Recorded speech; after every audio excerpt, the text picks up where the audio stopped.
Alright boys, British Dad 1974 here again. Good morning, how are you all doing? Alright, today we're going to talk about something a little bit different. It is referencing something to my case, but this is pretty much just a simple subject on this one. I'd like to talk to you about a conversation I had with the supervisor at CPS. So this is very interesting, and I'm wondering if you guys are coming up against anything like this. So, a little bit of backstory. I'm literally just trying to get hold of the supervisor at CPS. This woman has taken it upon herself to, without being qualified to do so, cancel a CAC forensic interview with my children, even after two of my accounts have been confirmed in a court of law to be true, to be accurate, and so we're pursuing with this investigation to find out if the other details are true. Okay, I've been told by I've been told by CPS that they are not qualified to do certain things because they're not qualified, basically, and that's what the CAC is for. That's why they exist. So I've been trying to get hold of this woman for a few hours. I'd probably say maybe 5 or 6 hours. This woman is not calling me back. This woman is not calling my lawyer back. The other caseworker is not calling me. It's gone absolutely silent. Now, bearing in mind, I've got literally an hour until I have to either give my children back or not, depending on this CAC interview. What I do with my children is purely dependent on what's going on next. This is all ordered by a judge. I finally, after God knows how long, finally get hold of this woman. It's literally an hour, maybe slightly less, until I'm either doing this with my kids or I'm not. Or, the alternatives, if I'm not, I now have to drive 109 miles. So, I've got to try and figure this shit out real quick, right? So, finally get to talk to this woman, and I'm under stress, and I'm trying to convey a lot of information very quickly to try and find out what the bloody hell's going on, because this is serious. This is an active investigation. There has been accusations that have been proven true. So, this is absolutely bloody necessary, and this is for the safety and the well-being of my fucking children. Now, while I'm doing what I'm doing now, just giving you a quick bunch of information. Yes, I know it's intolerable. Yes, I know I fucking talk a lot. But yes, I have a lot to fucking tell you because it's very fucking important. This is the point where you should be sitting there with a pen and a notepad and taking important notes so you can figure out what to do about your fucking job. Now, as you can tell, I am not American by birth, and I have a rather distinctive accent. When I am tired or under stress, it comes out a lot thicker, especially tired and under stress, because A, I'm fucking tired and I'm under stress. I think this is purely fucking logical. Right. Now, we all know, and we've all heard, our Spanish friends, if they lose their temper, they might slip into Spanish. Or if somebody was German and getting angry, they might slip in to a little bit of German. Or even if they are French, you might get the occasional merde. Okay, it's not a big deal. You shouldn't be worried about all that. Now, while I'm explaining what's going on to this woman and how fucking important it is that she tells me what the fucking hell she's doing, because she's actually suppressing an active investigation instead of supporting it, which is a very bizarre situation for CPS to be into. You are in the business to protect my children. That is your fucking job. She keeps interrupting me. Stop it. I'm like, okay, darling, look, I'm trying to fucking figure out what the hell's going on. You haven't answered any of my questions yet. You're hyper-focusing on something. What's your fucking problem? Go on.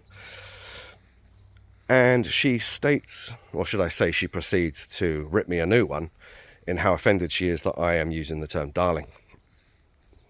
Sorry, what do you mean I'm using the term darling? And she keeps saying you keep putting the word darling on the end of your sentences. Yes, darling, because I'm British. And then she proceeded to rip me a new one while she told me how she was so offended. Well, I've got a message for you, young lady. Your job is to listen to me and take notes and ensure the safety and the welfare of my children. That is your fucking job. You are there to make sure that my children are not showering naked with my twin boys, with their mother's boyfriend for the last 2 years, and to make sure nothing else is going on. That is your fucking job. I would also like to remind you that I am the plaintiff and she is the defendant. So I've got a lot to fucking tell you. You're supposed to be helping me with this shit, not suppressing my investigation. This is what we're trying to fucking find out. And also, am I giving my kids back here, or am I giving my kids back in an hour here? Because one of them involves a 2-hour drive and 109 miles, and one doesn't. I'd like to know what the fuck I'm doing, and I'd like you to clarify why the fuck I'm doing what I'm doing and why I'm not doing what I'm doing in your infinite fucking wisdom. Now, here's my message to you, darling. If I had been Pakistani Indian and during my passionate exchange of information with you I was to drop the word mama chud, would you have noticed? Or would you have continued to take notes like you're paid to fucking do? No, you wouldn't, because you probably don't even know what the fuck it means. And I assure you it's far more insulting than calling you darling. Here's an English lesson for you, and a cultural one. In the UK, this is why I think you're fucking ridiculous. When we use colloquial linguistics, I don't know what you want to call it, and we tack on things like darling and sweetheart, all that kind of shit at the end of our sentences, we do not mean darling and sweetheart in the same way an American does. I find your lack of cultural tolerance quite insulting myself, to be honest with you. I mean, I can play the same game you can, darling, so let's just pretend that I'm offended that you are not culturally aware. In England, if I call you darling at the end of a sentence, you are not my darling. You are a darling. And a darling would be a synonym for a good and honest person. It is a polite, colloquial term of endearment to imply that the person I am talking to is of good moral character, which I fucking hope you are, considering that you're a supervisor for the CPS. So I am actually, in my culture, paying you a compliment. Yeah. Now, unfortunately, CPS, it is not my job during a phone call to give you a fucking English lesson and a cultural lesson. So I could plead that you are culturally intolerant, that you are unprofessional in the fact that you should not be hyper-focusing on little monikers, little words that I'm adding on to the end, which in my culture, in my country, is considered polite and is considered a term of endearment. And I do not appreciate, during a very important phone call where you're supposed to be doing your job, you are giving me a lecture on my culture. This is not appropriate. Do your fucking job. I can call you what the fuck I want, as long as I'm not insulting you. If I want to call you darling or sweetheart and it pops out because I am an English man, I have been talking this way for 51 fucking years. I was in the UK for 3 fucking decades.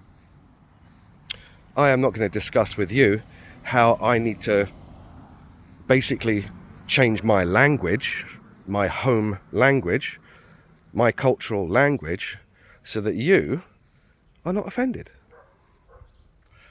Well, guess what? I'm very offended that you cancelled my forensic interview with my children. Even more offended considering that your department has informed me that CPS are not qualified to make that decision. And you want to know about my fucking accent. Oh dear. Someone is hyper-focusing on the wrong things. Something makes me suspect that you possibly have blue hair.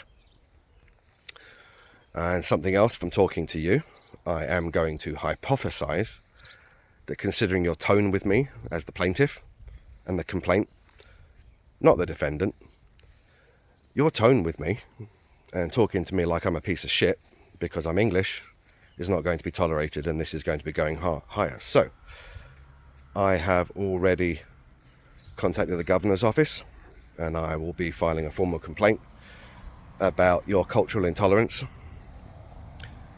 during our professional interactions. I'd like to see how you feel if the foot is on the other... Oh, should I say the shoe is on the other foot? Sorry, I'm fucking tired. I've been chewing words for days. I think I've probably had about 12 hours sleep in 10 days. My brain is not fucking functioning. But I still think it's functioning enough to want to have the answer to that question. Why did you feel it was appropriate during our telephone conversation, during very, very important legal matters and the welfare and safety of my children, you felt that was the appropriate time to give me a lecture on my culture and display your intolerance? There you go, CPS. I can tell by talking to this woman you're a feminist. You are not there to help children. You are there to help women get their children away from men. That is an assumption. I think it's a pretty decent one after talking to you, and your tone and your attitude and even your actions. Because I do not know how any CPS worker is going to cancel a forensic interview when 2 of my 3 accusations have been admitted to in a court of law, and you've suppressed my fucking investigation. It's also costing me a fucking ton of money. Like, a ton of fucking money. Like, I'm fucking hemorrhaging cash left, right, and fucking centre. And I am still trying to run a business, a new business. I lost my last one during COVID and the divorce. This is my new business. I'm trying to concentrate on making money so I can do simple things like pay my child support, you know, so I'm not a piece of shit. And you're making that very fucking difficult. You are being counterproductive. Why are you being counterproductive? And why are you hyper-focused on my fucking accent, you uneducated little twat? We are not all American English. This is a melting pot. People talk differently. People have different upbringings, cultural upbringings. It is not your place to lecture me. You work for me. You do not have any authority over me. You are not my supervisor. You are not my boss. Believe me or not, I own my own fucking company. Not appropriate. Know your fucking place. And go back to fucking school, will you? Jesus fucking Christ. America isn't the only country on the fucking planet that speaks the English language. And may I remind you, they call it English for a fucking reason. Do not lecture me on my own language, young lady. Have a great day. British Dad 1974. Signing off.